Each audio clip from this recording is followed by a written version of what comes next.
Le soleil, c'est chouette, le coup de soleil, moins, surtout sur une peau fragile d'enfant. Alors quelques menus conseils avant de s'exposer sont toujours bons à prendre. Selon un baromètre de l'Institut national du cancer, publié ce lundi, les parents connaissent les bons réflexes pour protéger les enfants, mais ne les appliquent pour eux-mêmes. Mais face à la crainte des perturbateurs endocriniens, pas évident de savoir comment bien protéger ses enfants sans les empoisonner. 20 minutes passent en revue 5 questions sur l'exposition et les protections des enfants au soleil. Pour beaucoup de Français, c'est déjà ou bientôt Sex and Sun, mais pour les plus jeunes la morsure du soleil peut se payer cher. Au-delà des nuits sans sommeil, une brûlure dès le plus jeune âge laisse des traces.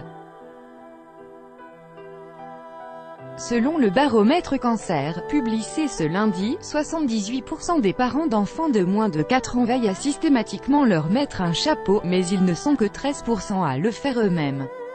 De même, l'exposition entre midi et 16h est systématiquement évitée pour 62% des enfants mais seulement 20% des parents.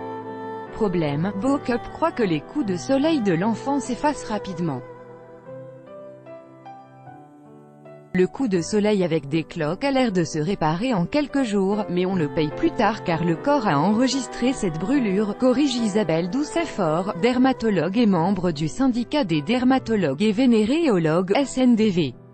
En général, les mélanomes proviennent de brûlures pendant la petite enfance, sans tomber dans la psychose et la privation de soleil, bénéfique également pour notre organisme ne l'oublions pas. Voici quelques rappels et précisions pour éviter de retrouver ces enfants transformés en écrevisses. Pour s'exposer au soleil, les plus petits doivent éviter le créneau midi 16h et être bien couverts, chapeau, vêtements longs et lunettes. Pixabay quand s'exposer ? Pour Isabelle Doucet-Fort, et inutile de préparer la peau des plus jeunes au soleil. C'est même dangereux, car cela veut dire soit se mettre dans des cabines d'UV, ce qui ne prépare qu'au cancer, soit prendre des cachets, mais il n'existe aucune molécule ni par voie orale ni par voie cutanée qui prépare au soleil, renchérit Claire Sibon, dermatologue à Paris.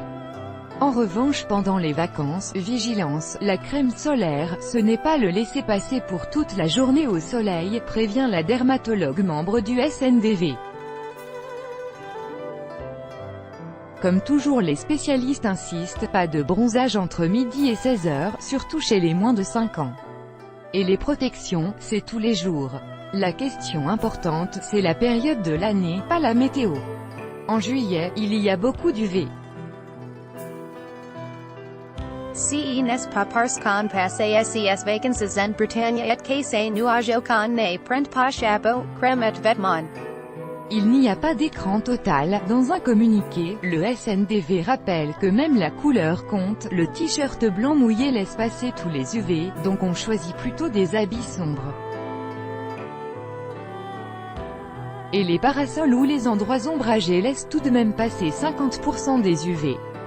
La dermatologue conseille ainsi d'investir dans des vêtements anti-UV, utiles, pratiques et qui sèchent aussi vite que des maillots de bain.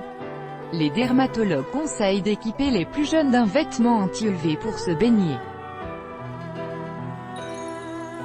Pixabay, et comme son nom l'indique, le maillot de bain sert à se baigner, mais on ne laisse pas les enfants légèrement vêtus pendant des heures sur la plage, reprend-elle. Il faut que les enfants aient les épaules couvertes et pas seulement à la plage d'ailleurs, dès qu'ils se trouvent dehors, quand ils jouent, fait du sport, se promènent, protéger ses enfants, ce n'est pas seulement à la plage, pendant le sport, les promenades, dans le jardin, il faut aussi les couvrir et leur mettre de la crème solaire. Pixabay, comment choisir sa crème solaire? À quoi faire attention quand on choisit sa crème solaire? Évidemment, la crainte d'étaler sur l'intégralité du corps de son enfant un produit plein de perturbateurs endocriniens freine certains parents. Entre le cancer de la peau et la puberté à 8 ans, on fait quoi? Le rapport bénéfice-risque, c'est tout vu, les UV sont cancérigènes, donc il vaut mieux mettre de la crème, tranche Claire Sibon. On a des produits très sérieux d'une manière générale, rassure Isabelle Doucet-Fort.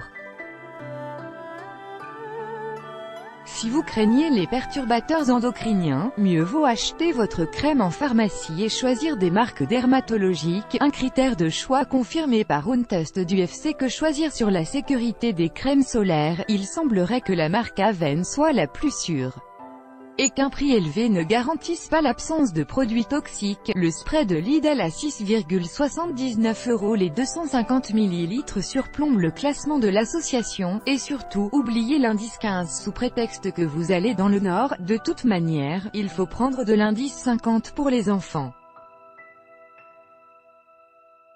Investir dans des crèmes labellisées pour enfants, souvent plus chères, ça vaut le coup. Une enquête de 60 millions de consommateurs de 2017 avait semé le doute. Selon son test, les crèmes Kids ne sont ni plus sûres, ni moins sûres que les autres, et certaines marques, Kids ou pas, contiennent des produits toxiques, perturbateurs endocriniens, allergisants. Franchement, c'est plutôt du marketing, renchérit Isabelle Gousset-Faure. Le plus important, c'est donc de prendre la crème la plus protectrice pour toute la famille. Et la spécialiste de mettre en garde, les crèmes minérales, sans filtre chimique, gardent souvent un aspect blanc. Si l'enfant refuse de s'en servir, c'est dommage. Illustration de crème solaire, à tartiner toutes les 2 heures sur les enfants. Pixabec. En faut-il tartiner? On met la crème avant d'aller à la plage, car c'est beaucoup plus difficile après. L'enfant ne prend pas le temps d'enlever son pantalon qu'il est déjà dans l'eau, sourit Claire Sibon, histoire aussi que la crème pénètre le temps d'arriver en plein cagnard. En principe, on répète qu'il faut se tartiner de crème solaire toutes les 2 heures et une couche épaisse, même si ce n'est pas évident à définir, reconnaît Isabelle Gousset-Faure. Et après chaque baignade, car le waterproof, c'est pour le packaging, mais après avoir bien séché l'enfant, il n'est plus protégé, complète sa collègue. Faut-il réinvestir chaque été? On peut garder la même crème d'une année sur l'autre, répond Isabelle Gousset-Faure. Si elle a tourné, elle se décompose, elle dégage une odeur rance, on le voit vite. Les enfants doivent porter des lunettes de soleil dès l'âge de 6 mois. SUPERSTOCK et pour les enfants atteints de maladies de peau. Avant même les séances de bronzage, certains enfants doivent faire particulièrement attention à leur peau, notamment les 20% d'enfants de moins de 7 ans qui souffrent d'eczéma, tout en respectant les précautions d'usage pour les enfants. En règle générale, le soleil améliore l'eczéma et le psoriasis, prévient Claire Sibon. Le soleil n'est donc pas contre-indiqué, même quand l'enfant suit un traitement avec une crème à la cortisone. En revanche, pour plus de confort, la dermatologue conseille de choisir une plage avec une douche ou de prendre une grande bouteille d'eau douce pour éviter que le sel ne provoque des démangeaisons sur la peau abîmée. Par contre, pour l'acné, c'est l'inverse, insiste la dermatologue parisienne. Le soleil reste un faux ami de l'acné. Sur le coup on trouve que la peau va mieux, mais à la rentrée on fait face au rebond post-solaire. Mieux vaut donc opter pour une crème 50 adaptée aux peaux acnéiques.